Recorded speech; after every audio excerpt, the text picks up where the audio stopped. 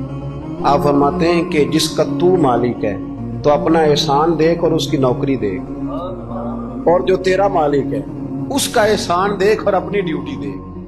خود تو بہانے کیا کہتے ہیں بابا صاحب کہتے ہیں راتی جاگے تے شیخ صدامے تے راتی جاگ دے کتے, تیتھوں اتے مالک دا در مول نہ چھڑ دے, پاویں مارو 100 جتے, تیتھوں اتے ایک برکی دا قدر پچھانن, پاویں مالک ہو من ستے, تیتھوں اتے رکھا سکھا کھا دنے جا رکھاں وچ ستے, تیتھوں اتے اٹھ بلیا چل یار منا لے نہیں تے بازی لے گئے نہیں کتے, اٹھ بلیا چل یار منا لے نہیں تے بازی لے گئے. وہ تو آگے گزر جائیں گے اس طرح, اور تو اشرف المخلوقات ہے. تھوڑا خیال کریں. ایک صحابی تھے حضرت ابو جندل رضی اللہ تعالی, ہماری محبت رسول صلی اللہ علیہ وسلم بحثوں میں رہ گئے. بحثوں اتنے کمزور ہیں ہم کہ آج تک بحث کر رہے ہیں, آج تک, کہ حضور پہ درود کون سا پڑھنا چاہیے. خدا کے بندے جس کو محبت ہوتی ہے نا وہ بحث نہیں کرتا, وہ درود پڑھتا ہے. درود و سلام پڑھنے والے کم میں, مسئلہ پوچھنے والے زیادہ ہیں. آپ یقین کرو, یا رسول اللہ کا نعرہ لگانے والے جوش کے ساتھ وہ تو چند ملتے ہیں علاقے میں, اور اس پر دلائل لینے والا سارا شہر ہے. خدا کا خوف کریں, عمل کریں. دین کو بحث کرنے نہیں آیا کہ ہر موضوع پر بحث کریں, فیس بک پہ اپنی رائے کا اظہار کریں. دین بحث کے لیے نہیں آیا, اسے موضوع بحث نہ بناؤ, یہ عمل کرنے کے لیے, اس پر عمل کریں. حضرت ابو جندل رضی اللہ تعالیٰ عنہ حضور حدیبیہ تک تشریف لائے نبی کریم علیہ السلام. ادھر سے حضرت ابو جندل جو تھے یہ وہ دلیر صحابی تھے کہ ان کے والد انہیں زنجیروں سے باندھا ہوا تھا, ہاتھ میں بھی زنجیریں تھیں, پیروں میں بھی زنجیریں تھیں, اور ان کا باپ روز ڈنڈوں سے مارتا تھا. انہیں پتہ چل گیا کہ نبی پاک صلی اللہ علیہ وسلم یہ حدیبیہ تک آ گئے. حضرت ابو جندل کمرے میں قید تھے, باپ اور بھائی نے قید کیا ہوا تھا. انہوں نے نا اپنا سر مار مار کے نا کھڑکی کو تو کھڑکی توڑی. ڈاکٹر احمد عبد الرزاق نے سیرت النبویہ میں لکھا ہے کھڑکی توڑ کے باہر آئے. دیگر کتابوں میں بھی ہے یہ روایت. باہر آئے نا جب, حضرت مولا علی شیر خدا فرماتے ہیں ہم نے نا حدیبیہ کی شرائط لکھ لی تھی. ان شرائط میں ایک شرط یہ تھی کہ مکے سے جو شخص آئے گا حضور ساتھ نہیں لے جائیں گے, اور وہاں بھی جائے گا تو پناہ نہیں دیں گے, اور اگر مدینے کا کو وہاں چلا گیا تو وہ واپس نہیں کریں گے. اس وقت تو یہ شرط بڑی کمزور لگتی تھی, پر سب سے زیادہ فائدہ اسی شرط نے اسلام کو عطا فرمایا. اس لیے کہ جو آدمی مکے سے آتا تھا اسے پتا تھا مدینے تو حضور کے پاس رہ نہیں سکتا, حضور نے وعدہ کر دیا. مکے واپس جا نہیں سکتے تھے, وہ کسی تیسرے شہر میں جا کے بیٹھتا تھا. تو صحابی جب تیسرے شہر میں بیٹھتے تھے تو سارے کا سارا شہر ہی مسلمان ہو جاتا. اس شرط کی برکت سے کئی شہروں تک دین پھیل گیا. حضرت ابو جندل قید تھے, ان کے والد نے بھائی نے قید کیا ہوا تھا. یہ کھڑکی توڑ کر کے آئے. میرے دوستو جب حدیبیہ میں پہنچے تو حضرت علی کہتے ہیں جس رستے سے یہ چل کے آئے تھے, چونکہ پیروں میں زنجیریں تھیں, تو جہاں سے چل کے آ رہے تھے خون بہتا آ رہا تھا, خون بہتا آ رہا تھا. فرماتے ہیں آ کے حضور کے سامنے کھڑے ہوئے تو بڑے درد سے روئے, بڑے درد سے. یا رسول اللہ مجھے چھوڑ کے نہ جائیے گا, میرا باپ ڈنڈوں سے مارتا ہے. تو مجھے بتا, باپ کبھی ایسے چھوڑ کے چلا جائے اور مرشد چھوڑ کے چلا جائے تو کچھ چیز باقی رہتی ہے, لیکن عشق جب سچا ہوتا ہے تو میں شروع میں کہہ چکا, پھر محبوب پہ غصہ نہیں آتا, پھر کوئی بات ایسی نہیں ہوتی جو دل میں رہ جائے. میرے کریم رسول صلی اللہ تعالی علیہ وسلم کے سامنے درد سے روئے, یا رسول اللہ چھوڑ کے نہ جائیے گا, حضور یہ دیکھیں میرا باپ مجھے ڈنڈوں سے مارتا ہے. حضرت علی کہتے ہیں کہ چونکہ معاہدہ طے ہو گیا تھا, ابھی دستخط نہیں ہوئے تھے, ہمارا دل کر رہا تھا کہ حضور اجازت دے تو ہم ان کافروں کے پرخچے بکھیر دیں, اتنا بھی کوئی ظلم کرتا ہے. لیکن کہتے ہیں حضور اٹھے, حضرت ابو جندل کا سر محبوب نے اپنے کندھے پہ رکھا. جناب ابو جندل بھی کھل کے روئے, ایک باری میری آنکھیاں چوں اونا نے اتھرو پونجے سن, ہن تے چسکا پہ گیا رونے دا, تے ہر ویلے آہو زاری دا. کہتے ہیں کھل کے روئے حضرت ابو جندل, کہ حضور مجھے چھوڑ کے نہ جائیے گا. جب وہ رو رہے تھے تو ابو سفیان اٹھے, کہا آپ نے وعدہ کر لیا,